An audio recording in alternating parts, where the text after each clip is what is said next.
Right now, people here in West Michigan and all around the world are shaken by what appear to be random acts of violence by one man on a rampage. Please hurry up. Somebody shot. 2 cars have been shot up. There's 3 people in 1 car, and 1 guy is not moving. What it looks like is we have somebody just driving around, finding people, and shooting them dead in their tracks.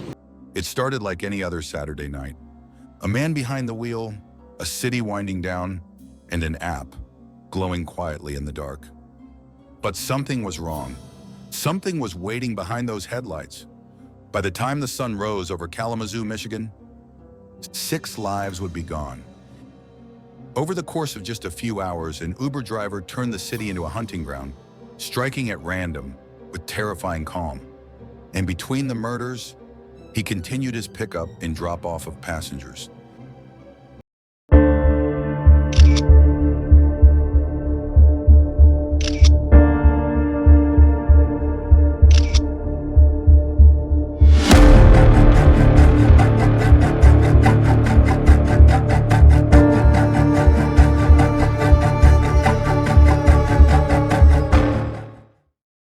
Kalamazoo is a small city nestled between Detroit and Chicago, a place where quiet evenings and familiar routines once offered a sense of safety. But what happened over the next 7 hours would plunge this peaceful community into chaos. 3 separate locations, 8 innocent victims, and no warning, no pattern, only death. Shortly after 4 p.m. on February 20th of 2016, Matt Mellon requested an Uber pickup to drive him over to a friend's house. He was picked up at 4:21 p.m. by a driver in a silver Chevy Equinox. During the drive, the driver received a call, and after finishing, he allegedly started crazy driving. At one point, he entered an oncoming lane of traffic, drove through a median strip, ignored a stop sign, and sideswiped a Ford Taurus, all while ignoring Mellon's pleas to stop. When the driver came to a stop at another stop sign, Mellon jumped out and called 911. County emergency. Hi, I'd like to report a crazy driver. I just got an Uber to my friend's house, and on the way there, he was driving neurotic down West Main. He hit a car. He drove through the woods, and I finally just jumped out.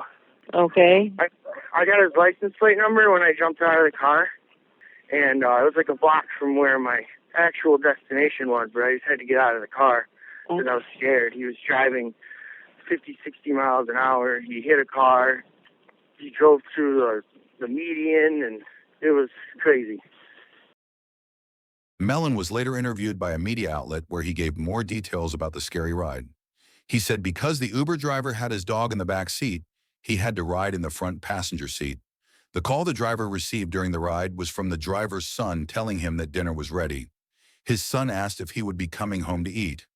As soon as the driver hung up that call, he began the erratic driving Mellon described to the 911 operator. Mellon said after the collision with another vehicle, the driver denied he had hit the other car and continued on as if nothing had occurred. After multiple attempts to convince the driver to stop, Mellon was able to tumble out of the car when the vehicle finally came to a halt. There were multiple calls to 911 that day, including the driver of the vehicle that was hit by the Uber transport. 911? Yeah, I was just driving down West Main, heading towards 131 from downtown.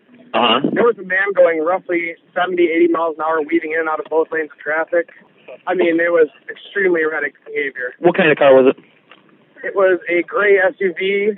Other than that, I'm not entirely sure, perhaps a Ford. But 911. I just got passed by a silver Traverse going southbound on Douglas, probably every bit of 100 miles an hour. County 911. Yes, I just witnessed a hit-and-run accident at the intersection of G Avenue and Gull Road. Kalamazoo County 911. Hello. I needed an officer to come out. I was just involved in an accident where a guy ran a red light and hit me in an intersection. The first shots rang out at 5:42 p.m., an apartment complex on the city's northeast side. They hid in terror. The first victim was Tiana Carruthers, shot while shielding children at a playground. She was hit 4 times. Then silence. Where did they shoot at? County emergency. Yeah, hello. I need a ambulance, police at. Please hurry up. Somebody fire shots. She on the ground. I don't know if she hurt. Okay, ma'am, give me the number again. Don't move. Okay, where's the person that shot her? I don't know. The car sped off. Please. Okay, ma'am, we're going to get the people going there, okay? I just need you to stay on the phone so I can get further, okay? Okay. Yep. Okay. I don't believe it's happening out here. Please don't move. Please don't move. They coming, okay? Please don't move. We got the kids. Please don't move. Just stay there. Okay, we'll get them. You just calm down. Don't move. We got them. Don't worry about it. Yeah, they was in the car. They sped off. Do you see what kind of car? Did anybody see what kind of car it was? Where you are. They saw it. They didn't know what kind. What color was it? It was a silver car. That's all we know. It sped off so fast. Silver car? Okay. I mean, it was like about 9 shots. Okay, ma'am, still with me? Yeah, I got a firefighter here right now. Okay. Tiana Carruthers was a 25-year-old mother and caregiver who found herself in the wrong place at the wrong time. That day, Carruthers was outside her townhome's parking lot, carrying her young daughter and watching other neighborhood children play, when a man driving a silver Chevrolet pulled up beside them. Mistaking her for someone else, he asked if she was a different woman. Upon her denial, he drove off only to double back towards her. Annoyed, Tiana asked what he was doing. The driver pulled a gun up and opened fire, unleashing approximately 15 rounds. Carruthers was struck 4 times, through her left arm, legs, back, and even her liver. And yet, despite her grievous injuries, she instinctively yelled for the children to run to safety and then played dead as the driver continued shooting. Miraculously, all the children with Tiana Carruthers escaped unharmed. That day marked the beginning of a long journey for her, months of surgeries and rehabilitation, altering her life forever. 2 hours later, another shooting, a car dealership, a father and son gunned down in the parking lot. No warning, no confrontation, just execution. Richard Smith, known as Rich to his close friends, was a jovial and loving 53-year-old father, and his son Tyler Smith, a vibrant and athletic 17-year-old high school soccer player. They set out together on what they expected to be a routine evening outing, looking at trucks after attending Tyler's girlfriend's mother's baby shower earlier that afternoon. After the shower, Tyler's father and he decided to visit the Sealy Ford Kia dealership so Tyler could explore a pickup truck he'd seen. As they walked through the lot, examining the vehicles and sharing a father-son moment, a man pulled into the dealership and, in a sudden surge of violence, opened fire on them at close range. Nearby, Tyler's girlfriend, Alexis Cornish, remained in the car, frozen in horror but miraculously unharmed, and later dialed 911 as chaos unfolded around her.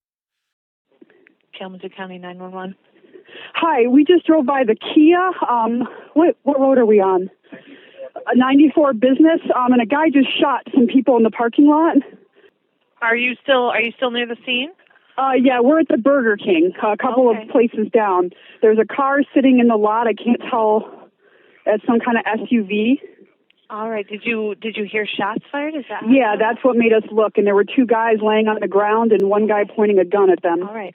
Did you see who the person was that was shooting? No, I just turned because we heard gunshots, and there was a man standing there pointing a gun at 2 people lying on the ground. We could see the smoke from his gun and hear it as we drove by, and we just pulled in. I don't know, we're probably 150 yards from them. There's an SUV still sitting in the parking lot. Rich was struck 9 times and Tyler was hit 7 times. Both were killed instantly, shattering their family's world. Rich's wife, Lori, remembered him as the life of the party, a man full of warmth who loved his family dearly. Tyler mirrored his dad's outgoing nature, an energetic teen with a carefree spirit, beloved by those around him. And then, just before 10:30 p.m., a Cracker Barrel parking lot on the edge of town. 4 women, friends, mothers, grandmothers, The ladies gathered together for a warm and festive night out.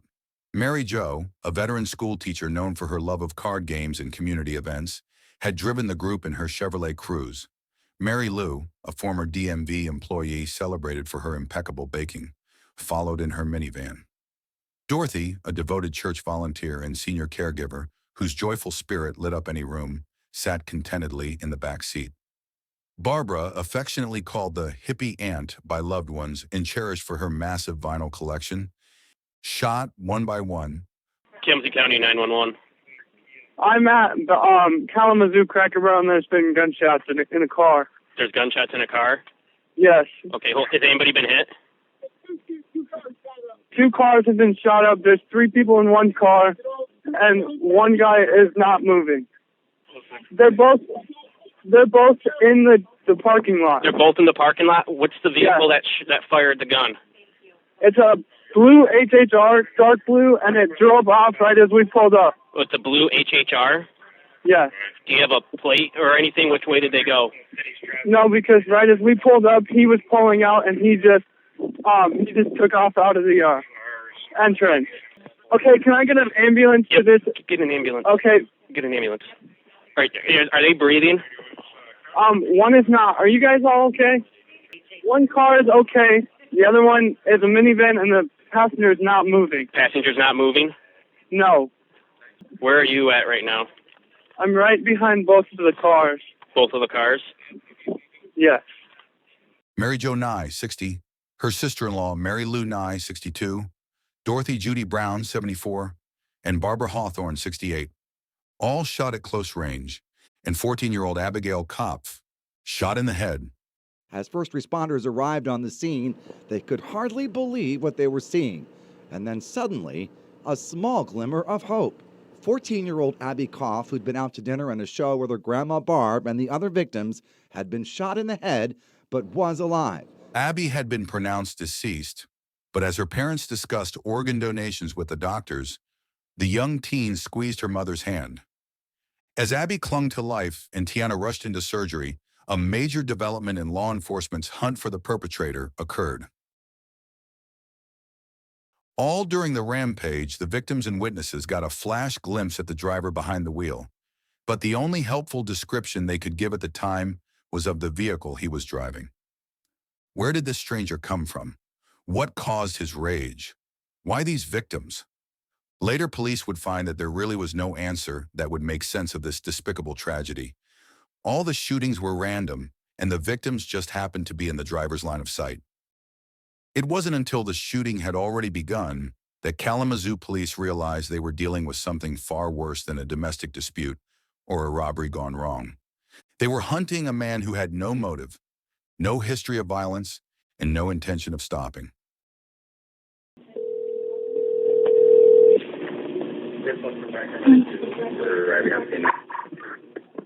Hello? Hi, my name's Caitlin. I'm with the police department. Did you just call in a hit and run G in Gulf Road? Yes, I did. Okay, were you involved?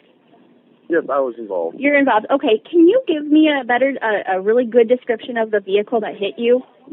Silver Chevy Traverse or something, like a newer, that crossover kind of thing. Okay. I believe it was. I know it was silver. I think it was like a Traverse. I know it was a crossover vehicle. But a newer vehicle. Yeah, it was within the last couple Okay. years, yeah.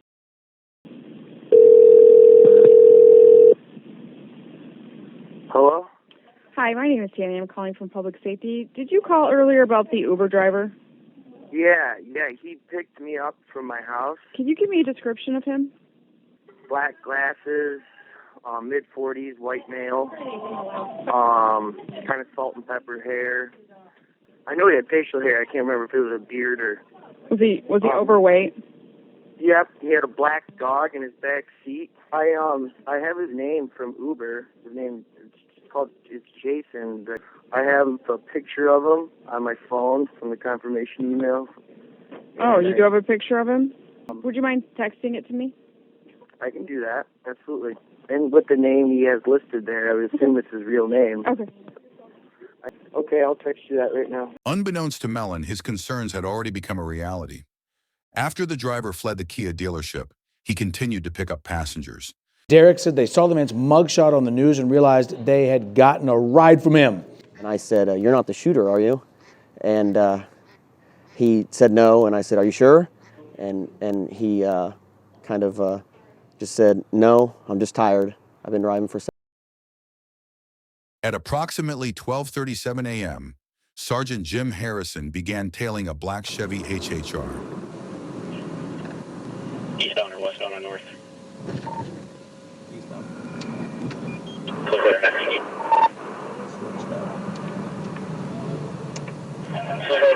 Eastbound or north for picture.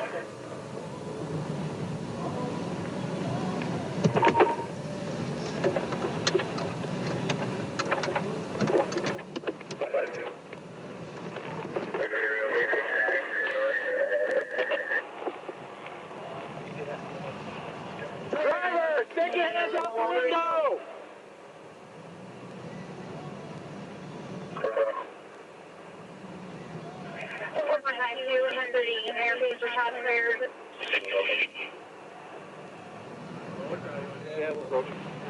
Get your hands out where we can see them!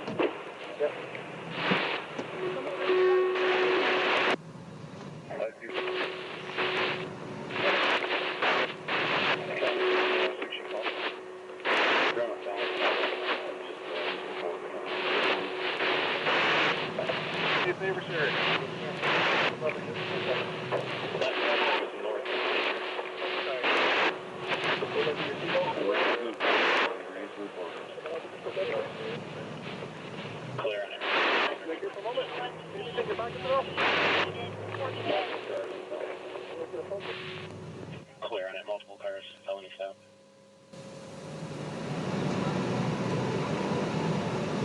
Student registration of DA2696, DA2696. I don't think this is going to be a sample.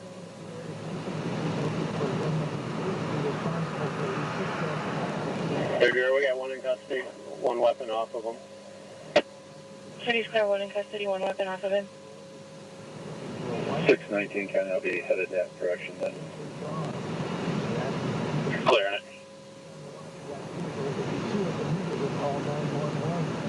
City has one in custody, one weapon off of him. Figure out if I can get units to shut down Wallbridge, head north, and picture north. When they apprehended him, saw he was wearing a bulletproof vest and had a hot-to-the-touch weapon in the car, they knew they had their guy. It's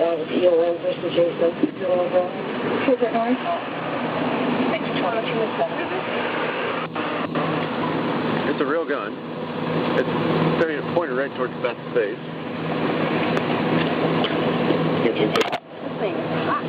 Hot. Yeah, it is. Nice job, Colin. Police have confirmed the identity of the suspect. They're telling us he is 45-year-old Jason Dalton of Kalamazoo. He's a 45-year-old white male. As we're walking up, hands up, we're ordering them out. As we're coming up like this, I'm standing there holding cover. Kong and Miller are taking them out on that side. As they're taking them out, they take the gun and put it on top of the car. He never says a word to him. Where was the gun? His back waistband. Never said a word to him. Yeah. Fucking hands out the window, never said a fucking word to him. I don't know. 302. I was just going to say that there's a whole bunch of dead bodies. So we got to check all the fucking car lots. He came back and stopped at the fucking up and under. Or if he drove around. I don't know.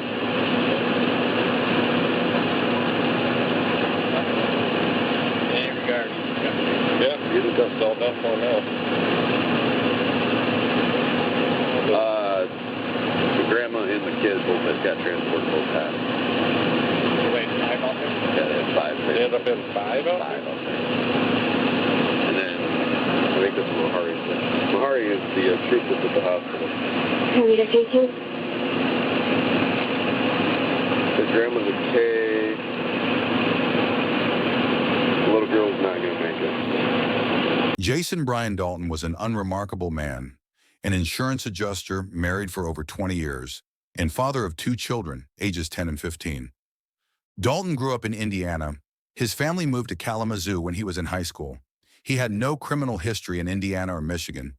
He had only been driving an Uber for 1 month and had a driver rating of 4.73 out of 5. I believe we have live pictures from his home right now. It may be a bit dark there, but you should be able to make out some police cars. We're told that police are currently searching his home right now. It's located in a rural area on Douglas and E Avenue West. This is northwest of Kalamazoo, and officers have been taking pictures inside of the home. And after being inside of the house for nearly 2 hours, officers have started canvassing the outside.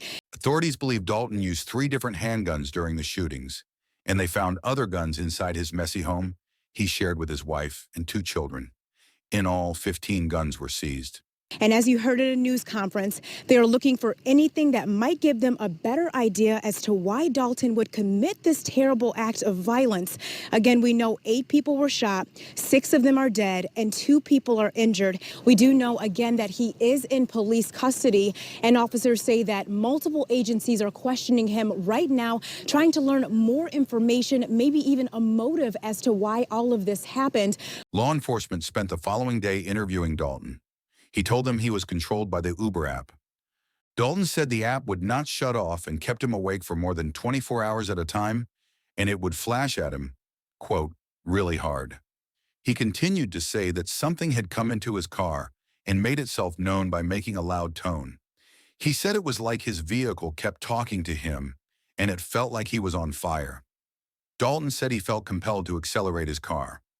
When he pulled up to the Meadows townhomes, he had his dog in the car. He said the app had told him to pick up someone named McKinney. When he saw Tiana Carruthers walking outside, he asked her if she was the person he was looking for. When she said no, he continued slowly driving through the complex looking for his fare. As he drove past Tiana that second time, she asked him what he was doing. He then shot out the window at Tiana, emptying his Glock 19 9mm. Dalton explained to law enforcement that he had no reason to fire at her, except for being annoyed when she asked him what he was doing. He said he knew he hit her because she was moaning. His gun then jammed. He cleared the jam and continued firing. After leaving the townhomes, Dalton calls his wife and tells her to meet him at his parents' house. His wife later told police that he was acting erratic and paranoid. When she asked about the damage to their car, he told her that he had been the target of angry cab drivers taking action against rideshare drivers. Dalton gave her a gun and told her not to go to work on Monday or to take the kids to school. He also said, when you watch the 11 o'clock news tonight, you'll know it was me. With the Silver Equinox now having front-end damage, Dalton needed to switch vehicles. Between 6 and 7 p.m., he leaves his parents' home driving their dark-colored Chevy HHR. It is fair to note that his parents were out of town during this time. He then stops by his home and switches guns before continuing on with his Uber fares. Just before 9 p.m., Dalton said he drove to the Sealy Auto dealership, where he saw 2 men looking at vehicles. He said his Uber app was telling him to look at a black BMW. When he tried to open the BMW and found it was locked, he turned to the father and son and shot them at least 14 times. He then left and picked up fares at a beer store and dropped them off without incident.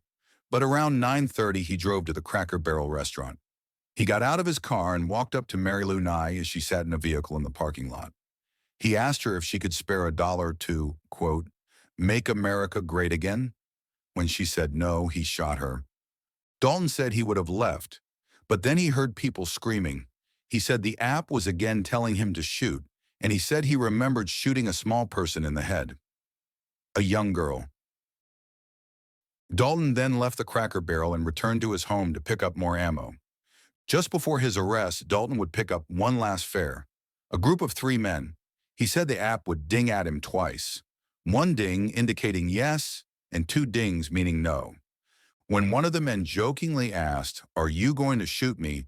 Dalton said his app dinged twice, indicating no. In a statement dictated to police, Dalton said he knows people will look at him like a monster. He asked for forgiveness for what he called the day. If you would like to listen to Dalton's entire confession report to law enforcement and the 911 calls in full, we have placed them on a separate video, which we will link in the description at the end of this documentary. During the investigation, more information was uncovered about Dalton's personal life struggles just prior to his rampage.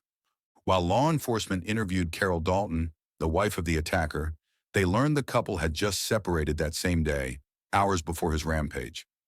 6 days after the rampage, Carol Dalton filed for divorce. Her divorce filing stated, "There has been a breakdown in the marriage relationship to the extent the objects of matrimony have been destroyed, and there remains no reasonable likelihood that the marriage can be preserved." Calls the case of State of Michigan versus Jason Brian Dalton. On February 22, 2016, Dalton was arraigned on 16 charges, including 6 counts of murder, 2 counts of assault with intent to commit murder, and 8 counts of using a firearm during the commission of a felony. His rampage of terror, which lasted over 6 hours, would have many back-and-forth arguments in court before a trial date was set for almost 3 years later, in January of 2019. After undergoing a court-ordered psychiatric evaluation, Dalton was found competent to stand trial.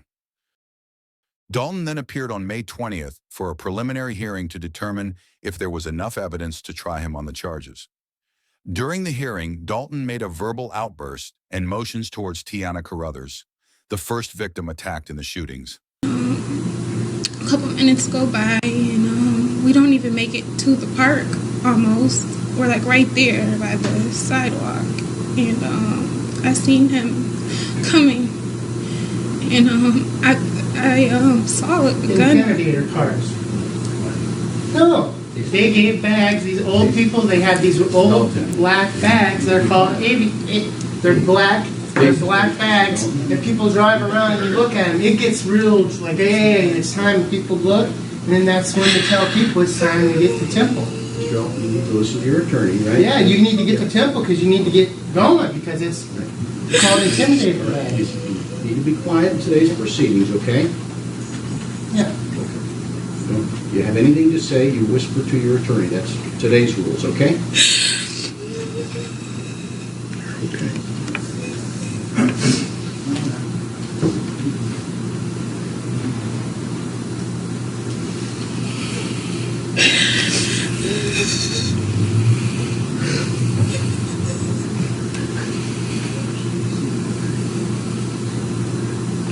So, Ms. Carruthers, are you okay?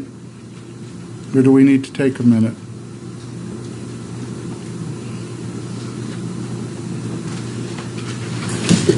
Take it. All right. We're going to call a recess. Take it. If you would escort down into holding.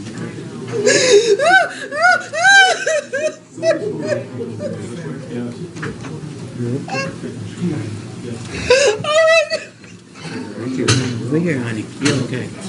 You're okay.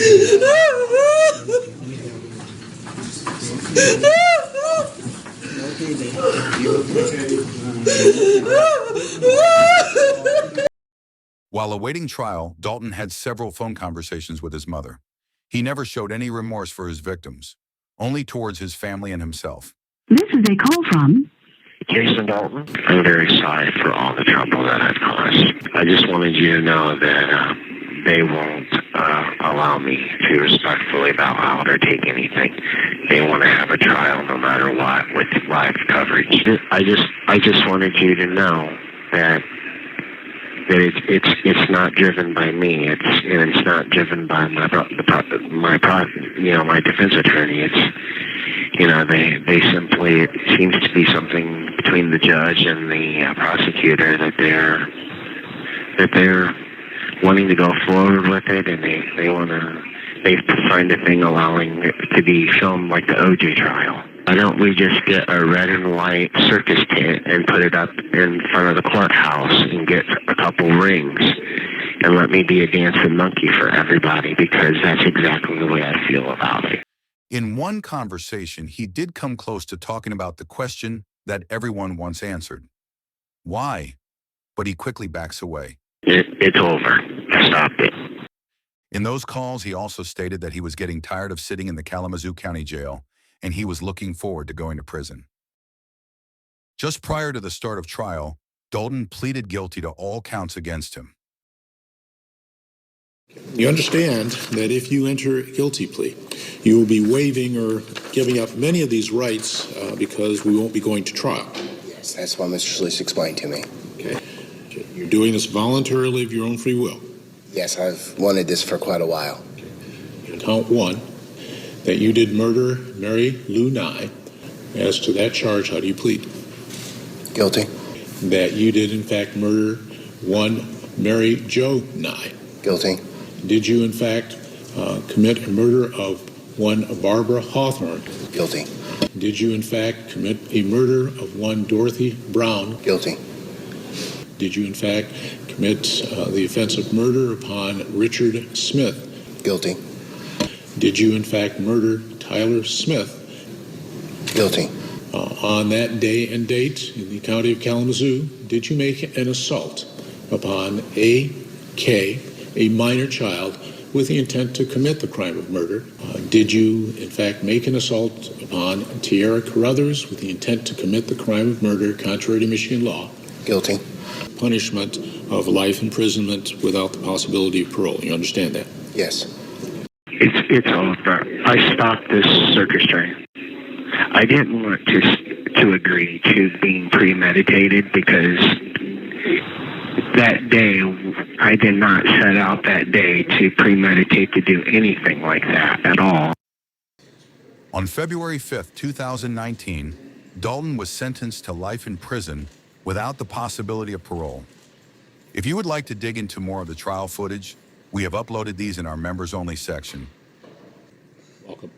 I've lost the woman I've married for 41 years. And I lost my little sister. That night when he shot and killed my aunt, he killed a person who would have listened to his story and welcomed him. Such was her love and acceptance. And two of those beautiful souls, Judy and Mary Jo, were very, very dear people. And Abby, that beautiful child, a child, her life was just beginning. In my opinion, the guilty has no remorse, and there is no and never will be redemption for him. In December of 2016, I got married. And the fairy tale I had dreamed about since I was a little girl was a heartbreaking day that we desperately tried to make happy. I walked down the aisle alone, holding a box with my brother and my dad's ashes in it. And a piece of my dad's shirt was sewn on my dress, and I placed a rose in a stand where my brother should have stood.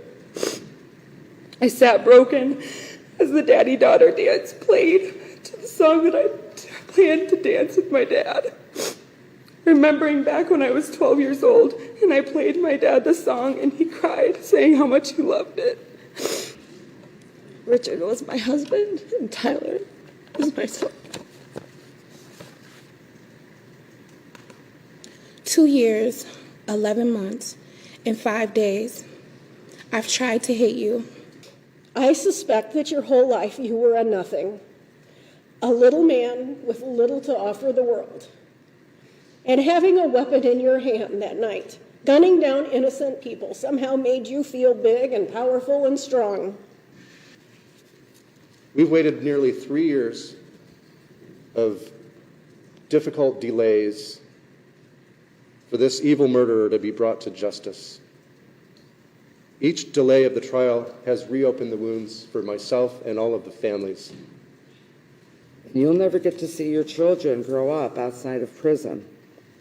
You messed up your children's lives too. They will grow up without a dad, if they still call you that, behind bars, knowing that a monster murdered 6 innocent people and injured 2 innocent people. He was a loving, caring, thoughtful, and intelligent man who would do anything for anyone. He was a friend to everyone. He is lucky he still exists on this earth. My mother doesn't. She never will again. I and all of the individuals and families whose lives you have shattered are at least pleased to know that you will never walk free again. I can't understand how or why you could do this to all these innocent people. Were you mad? What were you thinking as you repeatedly shot and killed my family? What made you decide that I didn't need a brother or a dad? My son was loving, caring, funny, smart, and thoughtful. He too was a friend to everyone, including me. I could not have been more proud of him and the respectful young man that he was. He was and is my precious baby boy. You tried to kill us all. You failed. I will forever be Tyler Strong, Smith Strong, and forever strong. 1,080 days since he terrorized this entire community. 1,080 days in jail is barely a down payment for the damage that you've caused. You're 48 years old. By my count, you're going to live somewhere between 25 and 30 years likely. Another 10,000 days. 10,000 days in a Michigan prison where I hope that every morning you wake up seeing the faces of those you've killed and injured. Where when you lay down at night, I hope the last thought is the damage that you've done to this community, to those families, to your own. Today, you'll be taken downstairs to the basement of this building, placed in shackles, put in a van, and driven away from Kalamazoo. And I hope you'll never, ever return. Dalton, you may stand. It's a court sentence that you, Jason Brian Dalton, be remanded to the custody of the Michigan Department of Corrections and be sentenced to a period of life in prison without the possibility of parole. In a public statement, Joe Sullivan, Uber's chief security officer, said, "We are horrified and heartbroken at the senseless violence in Kalamazoo, Michigan. We have reached out to the police to help with their investigation in any way that we can." A crisis management expert said Uber had a proper response in the aftermath of the Kalamazoo shootings. The valuable ride-hailing startup was smart to quickly address that Jason Dalton passed his background check. He added that Uber should also be transparent about the details of how it vets drivers. However, Uber received an abundance of scrutiny regarding their driving vetting program. Uber has a thorough explanation of its background checks on its website, which basically shifts the responsibility back to the passengers. It also helped Uber that Dalton had no criminal background and had shown no signs of distress prior to that day. Well, 5 years after Jason Dalton's murderous rampage here in Kalamazoo, a man who was spared that day is demanding accountability from the rideshare service Dalton worked for in a civil lawsuit. Mellon believes Uber could have done something to stop him, which is why the rideshare service is the target of a now federal civil lawsuit. Mellon dialed 911 after the wild ride and tried to call, connect, and reach Uber's incident response team directly for more than an hour. The suit says Uber's incident response team is on call 24/7, and actions that threaten the safety of riders will be investigated and, if confirmed, lead to permanent deactivation of the account. Documents say Mellon could not reach Uber to report and ensure that dangerous, deadly criminal drivers like Dalton and driving were deactivated timely, immediately, which Mellon's lawyers argue is a violation under Michigan's Consumer Protection Act. As a result, Mellon says he was severely traumatized, suffering mental distress disorder and survivor's guilt. Uber argues that statutes of limitations on Mellon's claims passed years ago, in that he has no case. As of the upload of this video, no court date had been set for the lawsuit.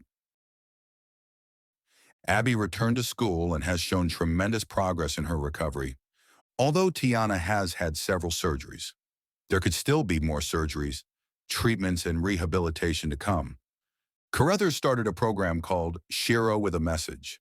She travels to speak about her survival story and recovery, hoping to encourage others about overcoming obstacles. The young mother says she is not a victim, She is a survivor. As for Kalamazoo, it will never be the same. The Meadows community, the Kia dealership, and the Cracker Barrel will always be a reminder of the lives lost that night. 6 families forever broken, a community forced to rebuild, and a warning still echoing nearly a decade later about the silent risks of modern convenience. We live in a world where strangers drive us home, where trust is built on apps and ratings, but sometimes the danger doesn't look like danger, and the monster doesn't look like a monster, until it's too late. We will remember the ones that we've lost. We will tell their stories and teach the ones that didn't know what happened at the time, were too young, or have come since, of the greatness that was. Everybody that was there,